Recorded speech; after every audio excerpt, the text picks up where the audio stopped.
The bowlers genuinely struggled to keep it tight. It was a really difficult pitch today to bowl on. Not too many wickets from the bowling team either. It's time for the highlights from the bowling session.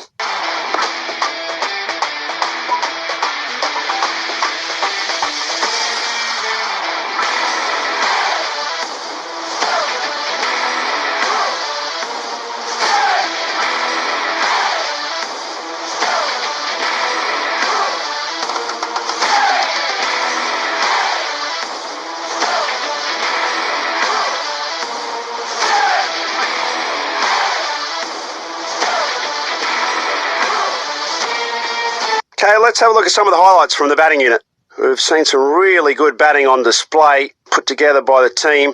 Brilliant stuff from the batsmen as they've made their partnerships count against an equally impressive bowling attack.